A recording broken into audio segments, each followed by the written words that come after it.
CHAPTER 51. The Spirit Spout.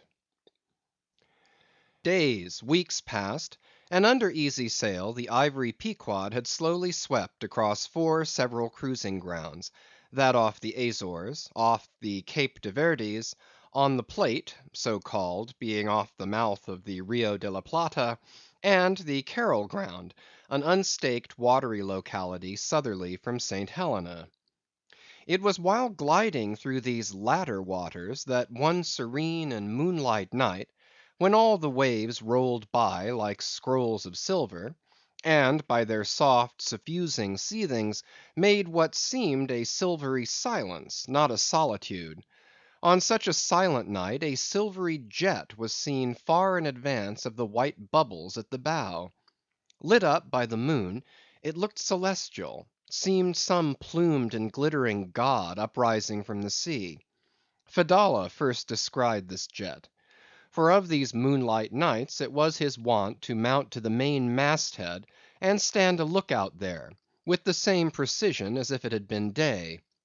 And yet, though herds of whales were seen by night, not one whaleman in 100 would venture a lowering for them. You may think with what emotions, then, the seamen beheld this old Oriental perched aloft at such unusual hours; his turban and the moon, companions in one sky. But when, after spending his uniform interval there for several successive nights, without uttering a single sound; when, after all this silence, his unearthly voice was heard announcing that silvery moonlit jet, every reclining mariner started to his feet, as if some winged spirit had lighted in the rigging, and hailed the mortal crew. "There she blows!" Had the trump of judgment blown, they could not have quivered more; yet still they felt no terror, rather pleasure; for though it was a most unwonted hour, yet so impressive was the cry, and so deliriously exciting, that almost every soul on board instinctively desired a lowering. Walking the deck with quick side lunging strides, Ahab commanded the t'gallant sails and royals to be set, and every stunsail spread. The best man in the ship must take the helm. Then with every mast head manned, the piled up craft rolled down before the wind. The strange, upheaving, lifting tendency of the taffrail breeze, filling the hollows of so many sails, made the buoyant, hovering deck to feel like air beneath the feet; while still she rushed along, as if two antagonistic influences were struggling in her, one to mount direct to heaven, the other to drive yawingly to some horizontal goal. And had you watched Ahab's face that night, you would have thought that in him also two different things were warring. While his one live leg made lively echoes along the deck, every stroke of his dead limb sounded like a coffin tap. On life and death this old man walked. But though the ship so swiftly sped, and though from every eye, like arrows, the eager glances shot, yet the silvery jet was no more seen that night. Every sailor swore he saw it once, but not a second time. This midnight spout had almost grown a forgotten thing, when some days after, lo! at the same silent hour, it was again announced; again it was descried by all; but upon making sail to overtake it, once more it disappeared, as if it had never been. And so it served us night after night, till no one heeded it but to wonder at it. Mysteriously jetted into the clear moonlight, or starlight, as the case may be; disappearing again for one whole day, or 2 days, or 3; and somehow seeming at every distinct repetition to be advancing still further and further in our van, this solitary jet seemed for ever alluring us on. Nor, with the immemorial superstition of their race, and in accordance with the preternaturalness, as it seemed, which in many things invested the Pequod, were there wanting some of the seamen who swore that whenever and wherever descried, at however remote times, or in however far apart latitudes and longitudes, that unnearable spout was cast by one self same whale, and that whale Moby Dick. For a time there reigned, too, a sense of peculiar dread at this flitting apparition, as if it were treacherously beckoning us on and on, in order that the monster might turn round upon us, and rend us at last in the remotest and most savage seas.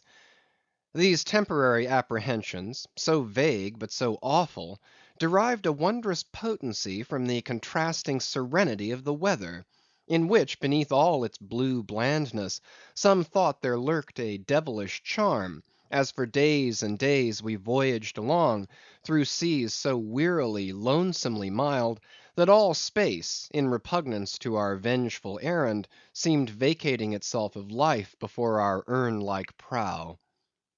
But at last, when turning to the eastward, the Cape winds began howling around us, and we rose and fell upon the long troubled seas that are there; when the ivory tusked Pequod sharply bowed to the blast, and gored the dark waves in her madness, till, like showers of silver chips, the foam flakes flew over her bulwarks; then all this desolate vacuity of life went away, but gave place to sights more dismal than before. Close to our bows, strange forms in the water darted hither and thither before us, while thick in our rear view flew the inscrutable sea ravens; and every morning, perched on our stays, rows of these birds were seen, and, spite of our hootings, for a long time obstinately clung to the hemp, as though they deemed our ship some drifting, uninhabited craft, a thing appointed to desolation, and therefore fit roosting place for their homeless selves. And heaved, still unrestingly heaved the black sea, as if its vast tides were a conscience, and the great mundane soul were in anguish and remorse for the long sin and suffering it had bred. Cape of Good Hope, do they call ye?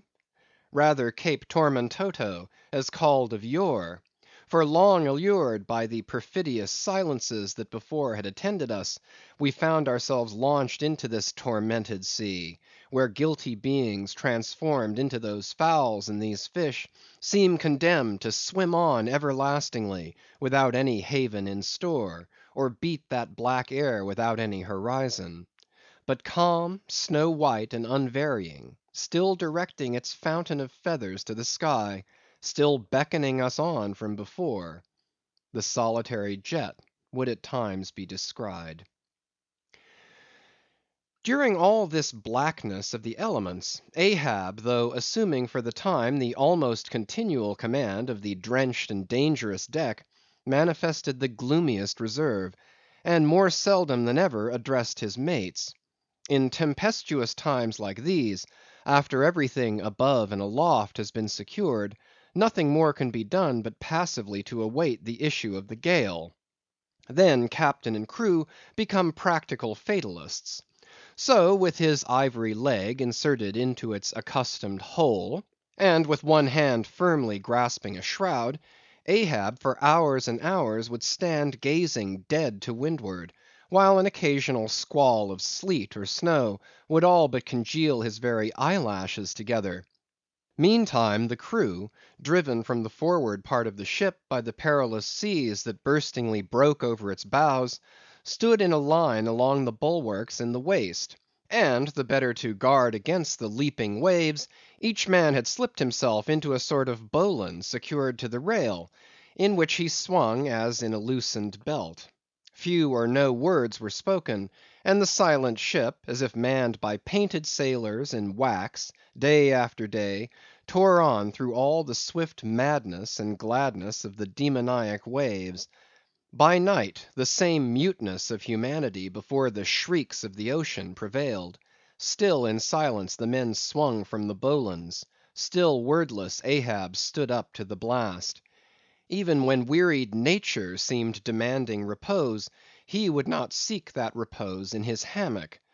Never could Starbuck forget the old man's aspect, when one night, going down into the cabin to mark how the barometer stood, he saw him with closed eyes sitting straight in his floor screwed chair; the rain and half melted sleet of the storm from which he had some time before emerged, still slowly dripping from the unremoved hat and coat.